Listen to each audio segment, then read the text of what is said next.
ये जो एक बड़ा मुआहिदा हुआ है, क्या पाकिस्तान तहरीक इंसाफ की जानिब से इस मुआहिदे पर भी किसी किस्म की कोई बातचीत की गई है?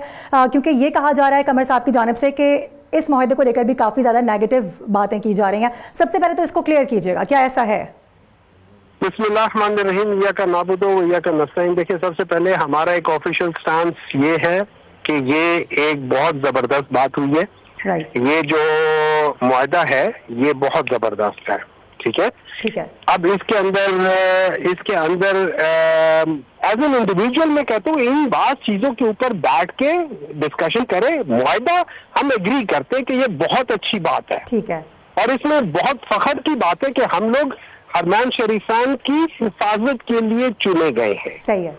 वो अगर हम ना भी चुने जाते, खुदा न खास्ता कोई अटैक करता, तो हम लोग क्या हम यहाँ बैठे रहते? नहीं। एग्जैक्टली।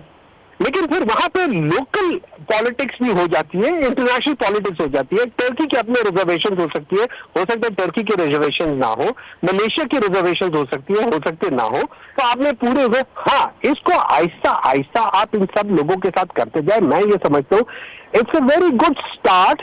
लेकिन अगर दरमियान में हम इसको दो तीन चीजों की वजह से खराब कर देंगे तो आप सारा मसला एक आप इसको पॉलिटिसाइज ना करें कि भाई ये PMLN का है, जैसे मरियम नवाज या जैसे बाज लोग इसको एज ए पाकिस्तान मुस्लिम लीग नून के प्रोजेक्ट के लिहाज से पेश कर रहे हैं। दीज आर इंटरनेशनल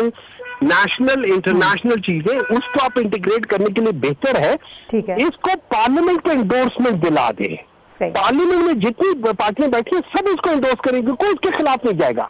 अब उससे क्या हो जाएगा कि यही चीज जो इस वक्त यूनिलैटरल चीज चल रही है, मतलब अब लोग पीपल्स पार्टी वालों को भी ताने दे रहे हैं, पीपल्स पार्टी वाले अपने आप को डिफाइन कर रहे हैं, कभी इसको तशबीह देते हैं कि ये भुट्टो के जो स्टार्ट हुआ था उसके साथ था, कभी कुछ करते, वो चीजों को भी करते। तो बेहतर ये है कि अगर आप इसको बेहतर तरीके से करना चाहते, अफजल तरीके से इसको करना चाहते, सब्सक्राइब करें और बेल दबाएं ताकि कोई खबर रह न जाए।